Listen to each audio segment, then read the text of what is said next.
everybody, welcome back to the Spilling Tea Book Club, episode 4. I'm Russell. And I'm Ryan.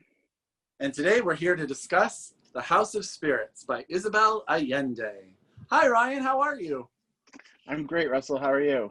Good. We have the same edition, which is funny considering we both went old school and got these used copies, but we must have liked this. I mean, I liked the back. They don't do this enough anymore, like full author headshot. I know.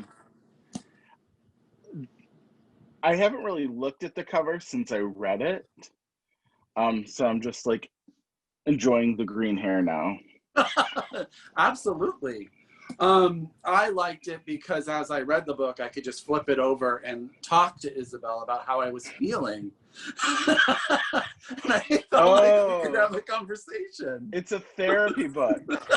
I actually read it without the cover, and it looked like this, and it was very pretty. That is very and pretty. I've been enjoying the nice work on the side, like so. Yeah, that's beautiful. I've been enjoying naked books lately. Like, I never take the jackets off, and lately I have, and I'm like, oh, that book's actually pink. That's really pretty. Yeah. Cool. So if you guys remember, we have a setup of how we are going to do these videos. First today, Ryan's going to tell us a little bit about Isabel Allende. I'm going to do my best to summarize this very complicated plot. And then we're going to talk about the book. So let's get started, Ryan. All right. Isabel Allende was born in 1942 in Lima, Peru.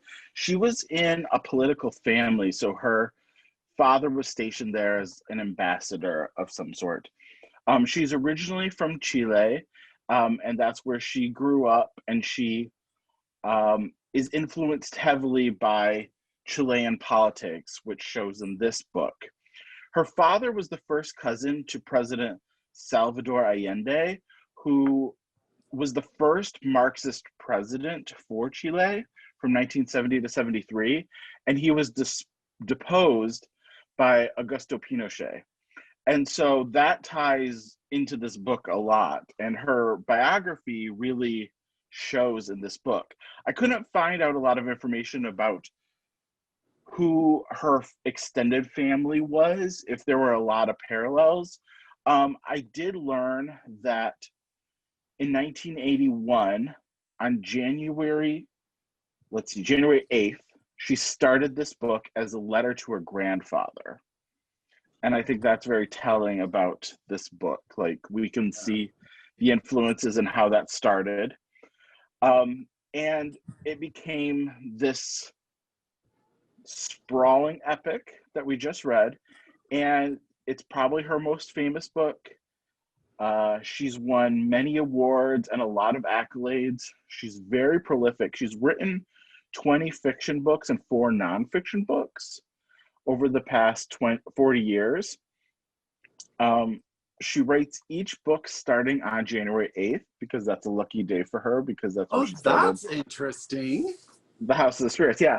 And then her writing schedule is Monday through Saturday, 9 a.m. to 7 p.m.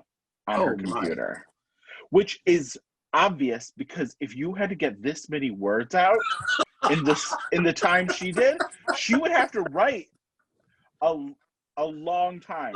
So all of this tracks for me. Like, all of this makes sense. She was given the Presidential Medal of Freedom in 2014 by Barack Obama. She now lives in California in San Rafael, just north of us. Yeah, I've actually heard that she will pop up in the bookstore in, I think it's in St. Helena, called Copperfields. I've heard that people have walked in and she's been there and she's just signing books for that bookstore before. So. Oh, okay. Yeah. So, yeah. Well, that was actually everything about her life, and everything you just said makes so much sense now that we've read this book. So, how am I going to summarize the plot? Basically, what I would say that this book is set in a non-disclosed South American country. It's never really given a name. It's the story of 3 women, Clara, Blanca, and Alba. They are all related. They're all mother, daughter, granddaughter.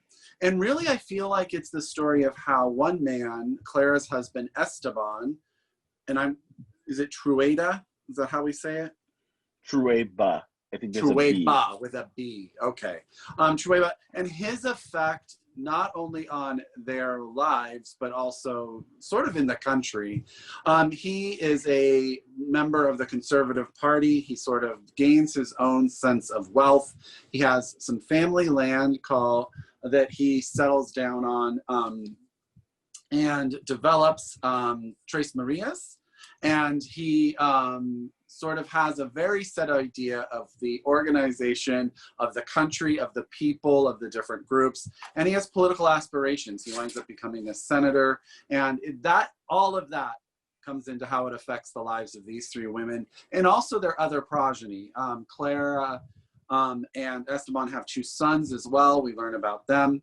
And we learn about all of these people that their relationship and Esteban's political aspirations affect. It's a very hard book to summarize. It is. To prepare for this, I actually wrote out like a family tree, and it got kind of complicated because there were lines going all over the place. There's a lot of characters in this book. Well, and then there's a lot of people that have similar names. You know, we have like two different Pedro Garcias. We have two different Estebans. We have, we have a lot of different males that have repeated names. And so it goes back and forth, and you have to be very aware of what's going on. Yes. While we're talking about names, like I thought that was one of the most interesting parts of the book.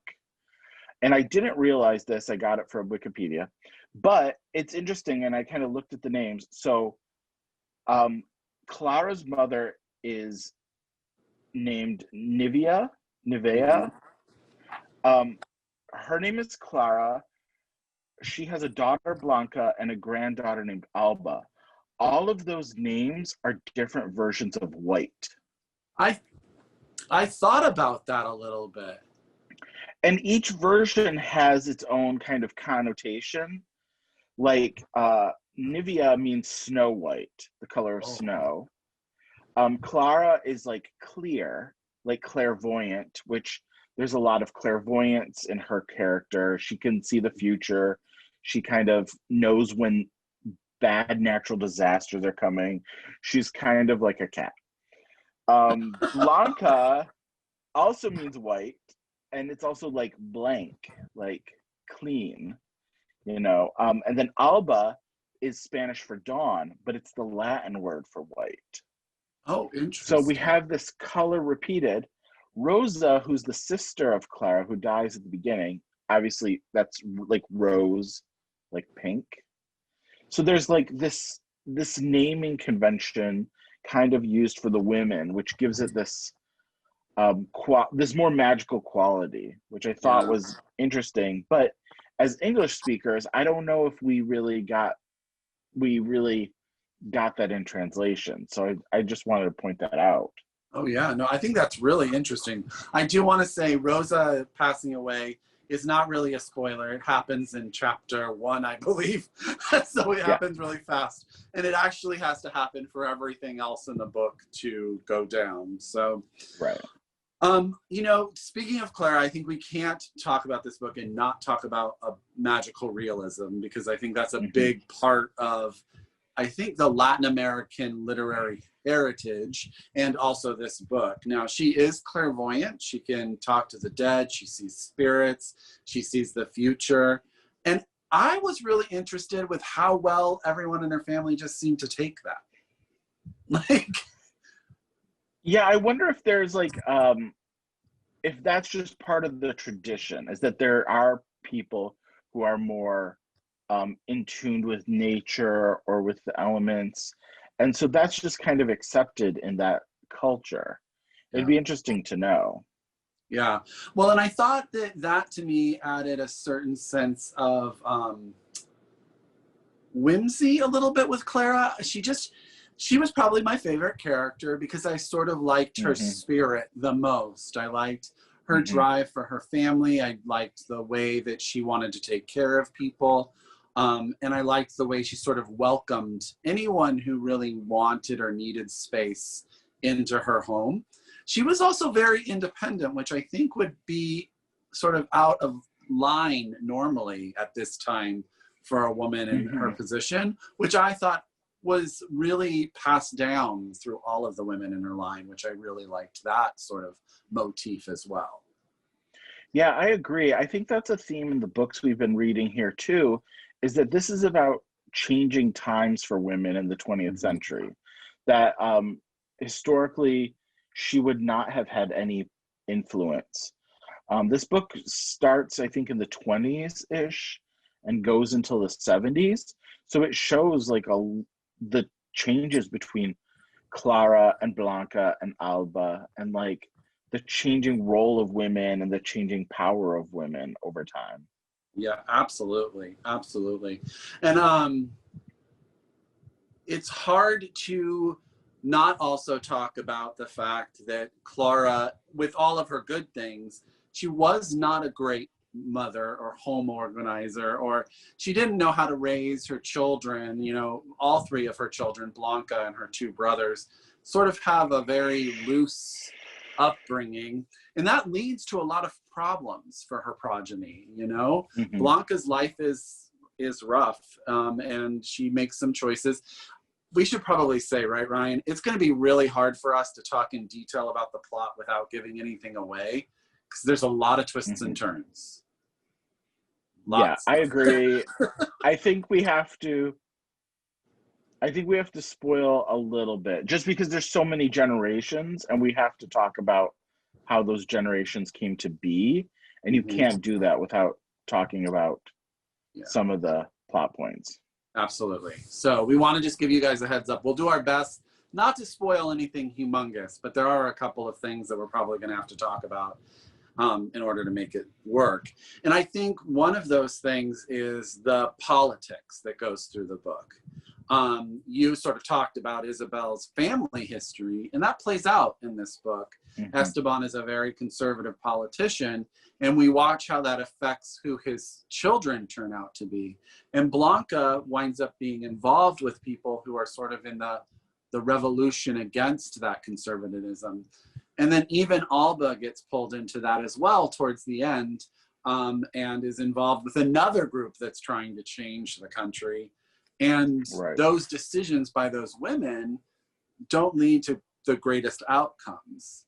So the messaging for me was, I was trying to determine, does Isabel Allende believe that the conservatism was sort of the way that would make everything right? Or was she on the side of Blanca and Alba and the revolt against everything? I thought that was an interesting idea.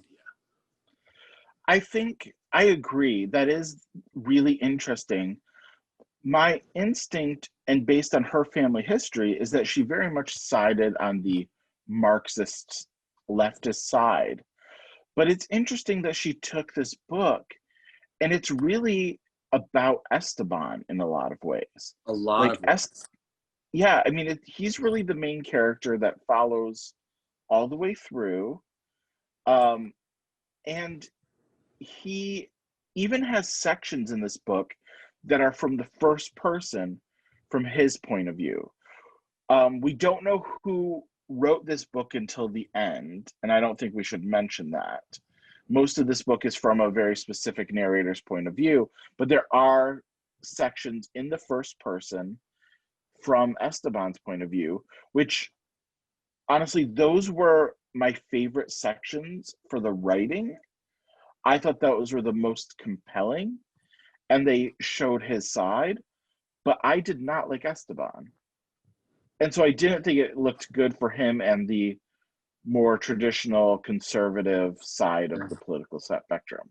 Yeah. I think, I will say I struggled with Esteban because I felt as an author that she was trying to give us this full picture of him, which I appreciated, but I also felt that he was continuously forgiven for being an awful person. And never once did I ever forgive him as a reader. Right. And I found it really hard and I don't want to spoil the end of the book, in any way, but as he continues to grow older, but continues to change the least of any of the people and the effects that the change in the country is having, I kept being very angry that we kept getting this narrative that we should forgive him at times for things that he did. And that bothered me a little bit. Yeah, that did for me too. Based on the ending, I think this book is about moving on in some ways. You know, this country of Chile went through a horrible, like, I mean, it was taken over by the Marxist regime. They won democratically, but it really changed the country fundamentally. Like, in one part of the book, like, Esteban's land gets taken from him and given to the peasants, which, you know, that's disruptive. You know, I can see that fostering a lot of issues. And then it was taken over by this military dictatorship for, I think, 17 years. From 1973 to 1990, it was run by the military. It suspended the Constitution. They didn't have elections. You know, but what do you do after that? You can't just hold a grudge forever. And so I feel like this is about moving on in some ways. I don't know if this is the story I want to tell that to me, because I don't want to move on from Esteban. I didn't think he was a good person. Yes. So there is that tension for me. Yeah, I think, well, so I'm going to put this out here just so that you guys know. This was not my favorite book that I have ever read. I struggled very much with a lot of bits and pieces of it. And I think that because I agree with you, I think there was this narrative of moving on, but unfortunately, some things cannot be moved from when they are as horrible as Esteban is continuously through the narrative. Yes. I want to bring up two things.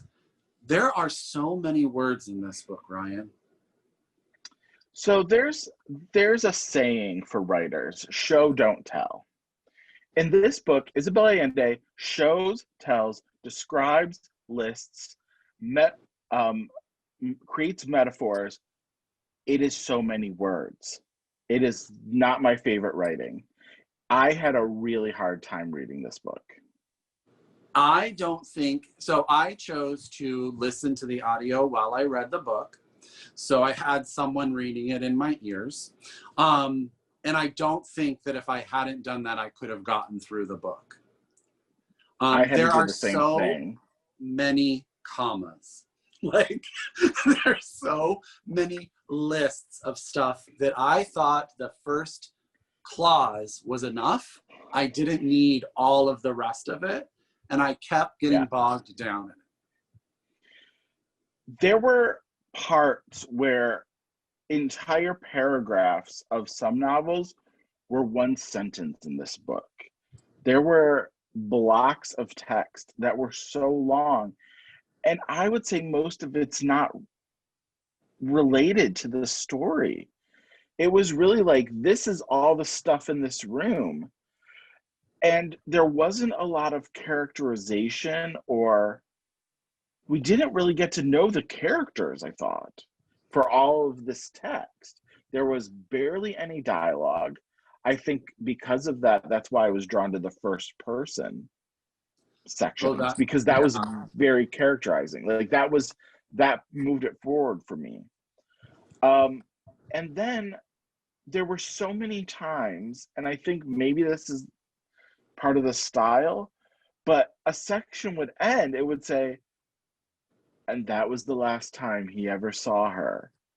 And I thought it was so cheesy and so just unnecessary, because the guy goes into like a war zone or something. Like, we knew it happened, and it was just so unnecessary to like add those really blatant statements about what happened. It was so weird to me. I know. There were so many times that there would be these sentences that were supposed to be foreshadowing, And I mean, it's been a long time. I majored in English. It's been a long time since I've studied foreshadowing, but I feel it was supposed to be more subtle.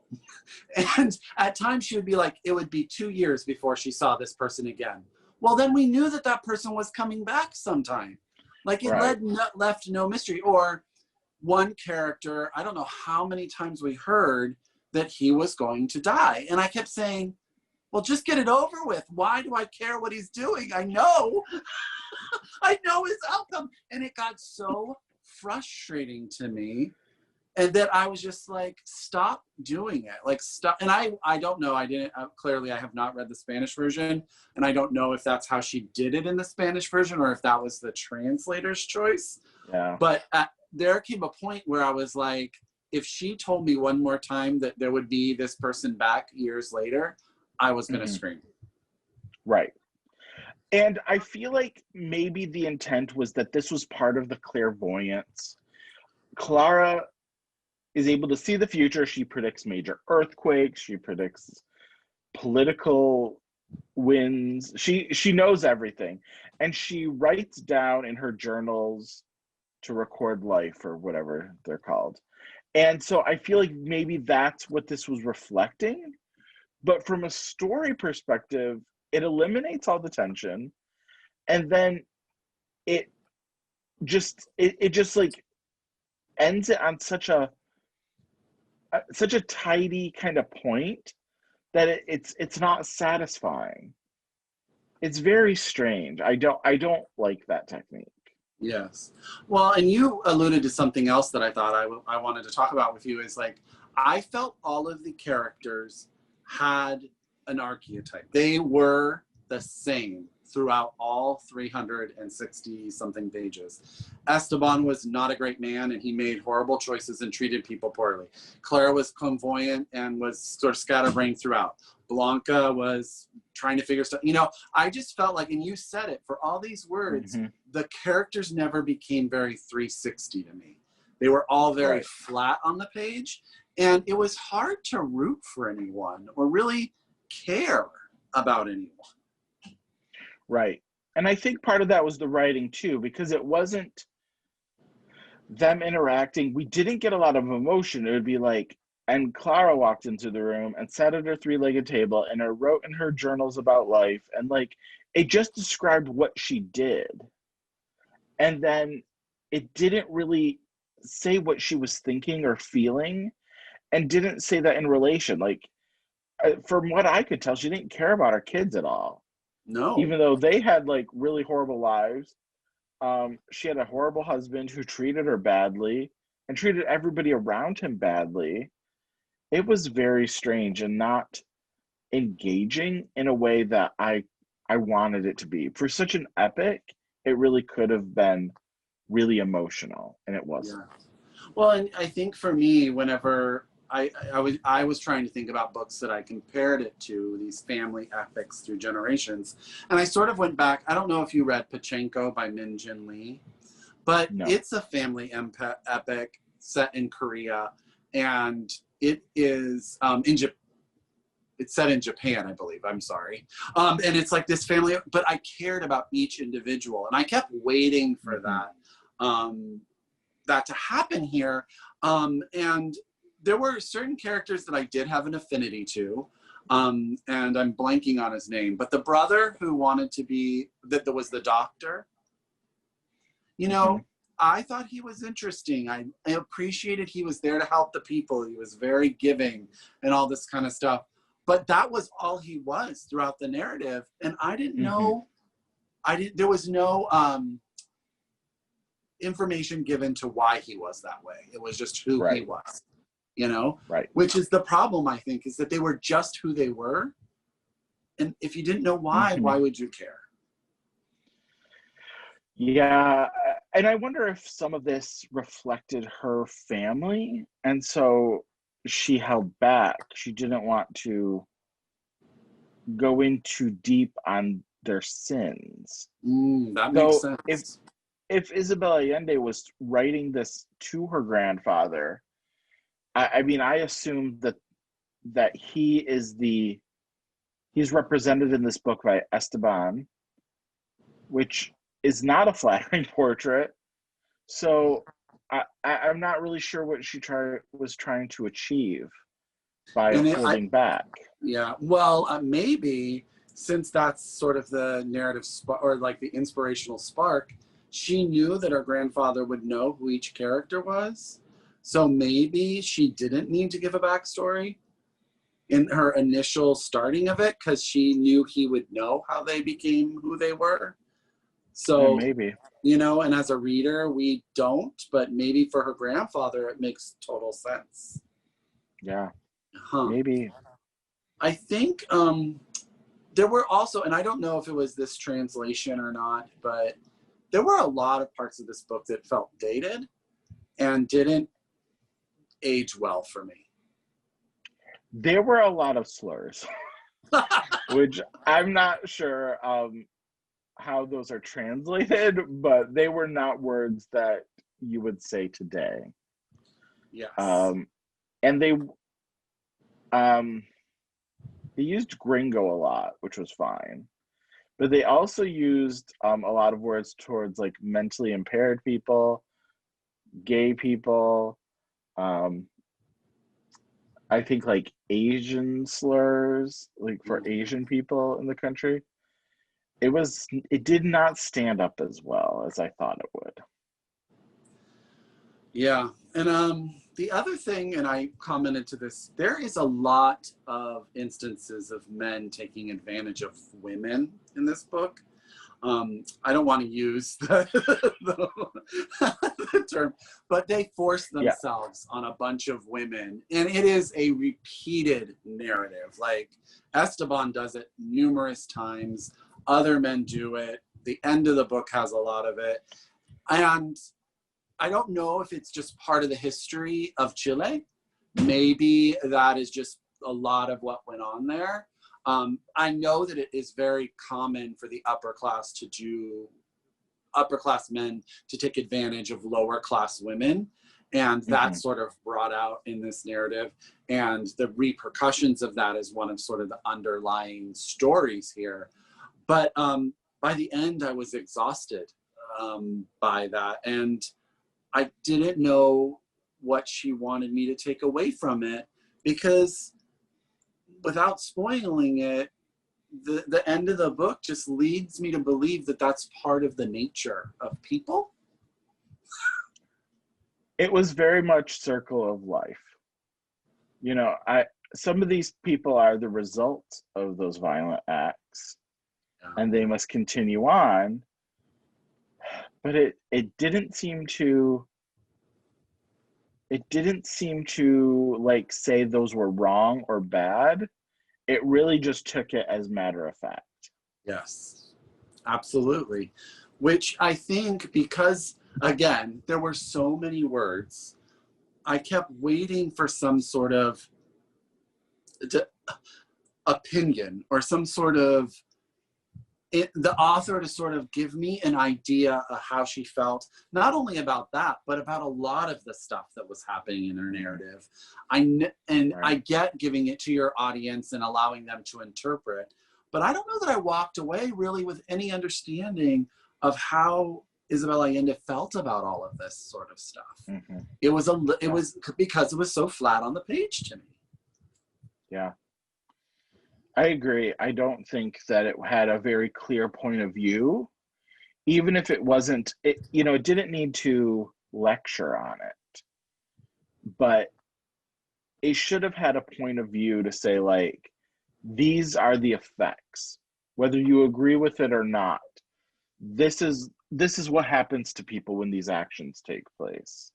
This is how, maybe tying it to like the greater political narrative that's running through the book. I don't know, but that just didn't happen. Yeah. Another part that I really wanted more of was Transito Soto, who was the madam. That was the most interesting part, or character. I wanted to know more. We kind of got a little bit of an arc from her. Maybe we should explain to people who she is, Ryan. Just a little. She owns a brothel that Esteban visits. I don't know if there's much more to say. I would just say that she's a woman, you know, she is, to me, a character that makes a decision about her life and does something about it. Yes. And by the end of the book, we sort of see what she's able to do for herself, which I thought, take me there. I want to know what she was doing. She was fascinating. Every time she popped up, I was very much drawn in. Yeah, and it was interesting how a lot of the characters had these connections to Europe and the United States, and there was clearly like a class type structure where the more European, there was like Basque, French influence. There was a count from France in this book. And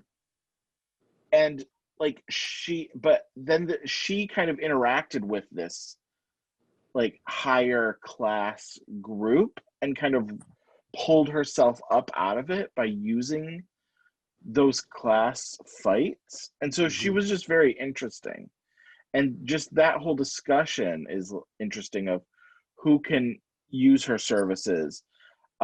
What's the morality of that? Is there anything wrong with sex work? Like, you know, she was probably one of the more moral characters, even though she was engaged in sex work. So I thought she was definitely one of the most interesting characters. Yeah, absolutely. Absolutely. She's the one that I have often, now that I finished it, when I was thinking about the book, getting ready for this, that I was like, she left me with sort of a like, well, I would read another book about what she does, you know? Yeah. I don't know that I would, to be honest with you, because I don't need all those words.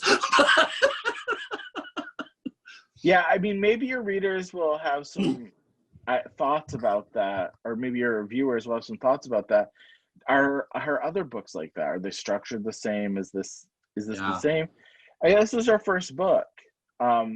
It was huge. It's one of the best-selling Spanish language books in the world. It sold 50 million copies. It's translated in almost every conceivable language. It was huge. Yeah.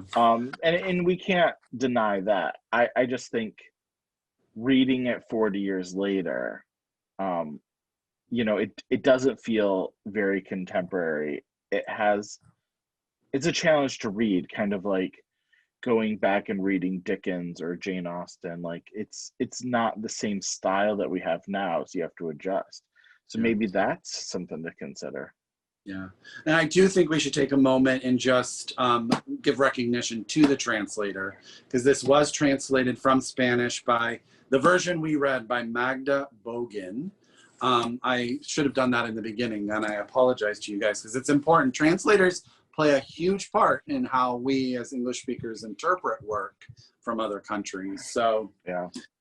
You know what I was interested in, and maybe you had some thoughts about this too.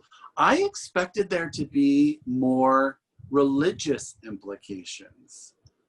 I've read a lot of books from Latin America and South America, and I have often found that there's often a very thorough and heavy church theme, you know? And I expected more discussion about how maybe Catholicism thought about all of this. I mean, all of our characters, I do believe, go to church. I mean, it is mentioned throughout the book, but the countries are that's very big down there. You know, I think the current Pope is, he was in Brazil, but I think he's Argentinian right now. I think so, yeah. He's Argentinian. So I know that, you know, the Catholic Church is so important down there. That was very interesting to me. And I think it maybe plays to the fact that she leans left to Marxism and, you know, stuff like that. But I can't imagine Esteban is a conservative, right? Was driven probably by the rules of the religious land. Yeah, I mean, it is interesting because I would say it's almost non-existent. There's some references to the church, but we don't see a lot of influence. Yeah, which I found really surprising. Yeah, I didn't notice at the time, but that is interesting. Yeah. Oh, so yeah, I have to be honest, this was my first Isabel Allende. And it was a struggle. I don't know that that I would be driven to read another novel by her. I don't think I would. So as viewers, I hope they would tell us if maybe her style changed as she got older, you know? It'd be interesting to know. I know a lot of people who love this book. So I don't think it's necessarily a bad book. It just wasn't a book for me. Yeah. Yeah, I agree. Because a lot of people who do love it, I trust their opinion. But yeah, no, this book didn't work for me. Yep. Well. So we have to give it teacups. Ryan, we have to This is so hard. Okay. I know what I will give. I will preface and say, this doesn't mean it's a bad book or anything. It means that it means it's not for me. And I would say 2 teacups. Like I would not have finished it if it wasn't for the book club. And I will preface with all of that as well. And I will say that if I too would not have finished, I don't know that I would have made it past maybe the first 25 pages if it hadn't been for this book club. But that could very well be because of the type of reader I am. But I too would probably give this book 2 teacups. I'm glad we did this. I'm glad we read it. I didn't know much about Isabel Allende, and I'm glad we learned more about her. Really, I thought she wrote romance novels because all I knew about her was that she was on Jane the Virgin. Oh, that is so and on Jane the Virgin, she writes romance novels. So I just assumed she was like the Danielle Steele of Chile or something, but no, she has more substance. Yeah, well, I do think that this book club's intention is to introduce us to writers across the 20th century. And I think she's an important, pillar of that. And I'm glad we read her, too. I think that she fits really well within our narrative of the book club. I will say, interestingly enough, we were talking about this. We've talked a lot about white privilege on this in different books and, whitewashing and stuff. There is a movie version of this book that is out.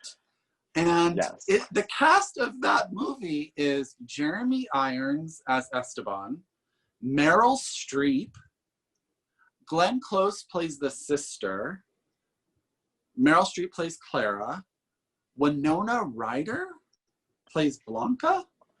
The only person of any Latin descent in it is Antonio Banderas, who plays Blanca's lover.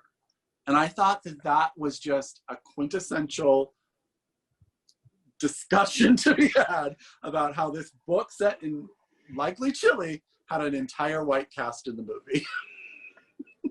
It's astounding. And I don't think it was like, let's transport this novel from Santiago to Chicago.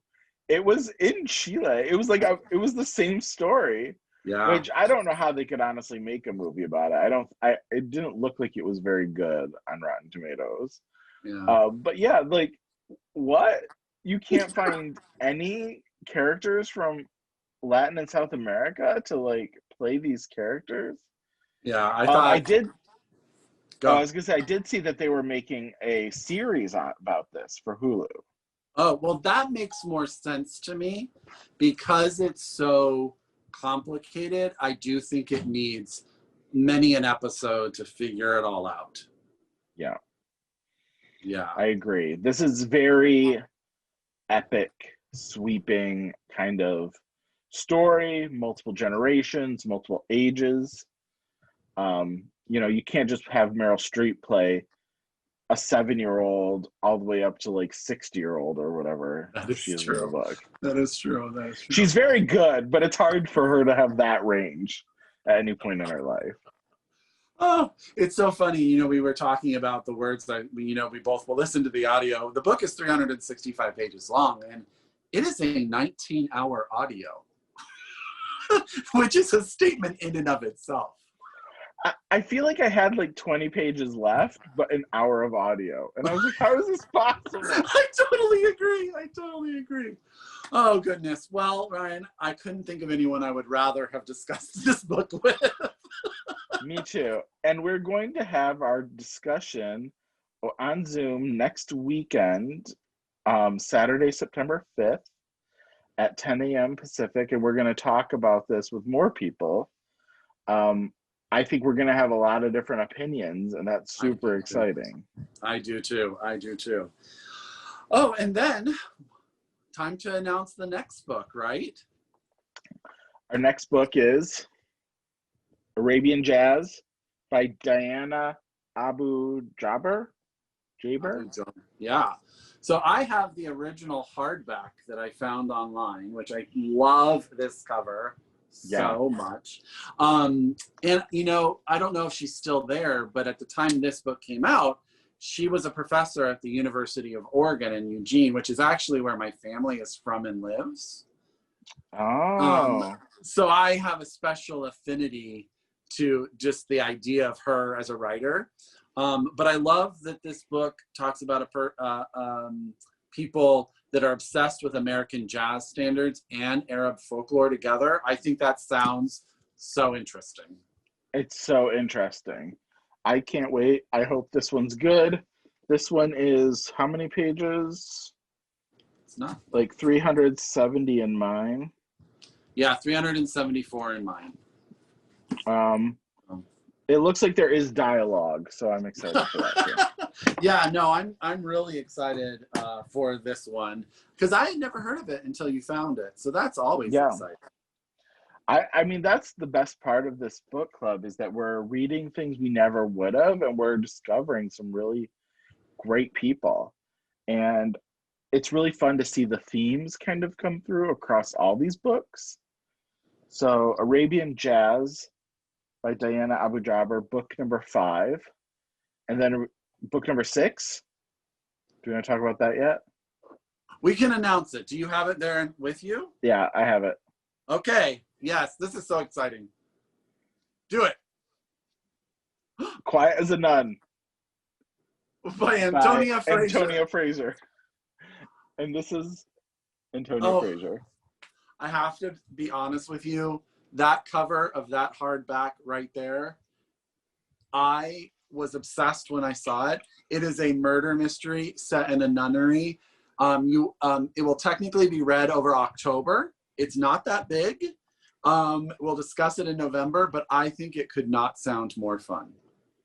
It sounds great. And I've never heard of this. I think it's British, I believe. I think so too. And there was a British television series, so maybe we can hunt that down too and watch it. Oh, yeah. I'm very excited.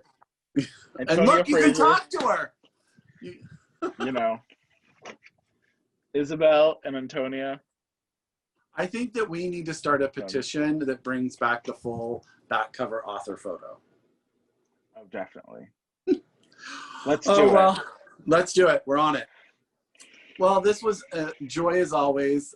Ryan and I both thank you very much for joining us for our discussion of the House of Spirits. And if you want to join again, email either Ryan or I for the September 5th Zoom Club. We would love to have you. We are having a great time with this book club. So until next time, we wish you happy reading. We'll see you later. Bye. Bye.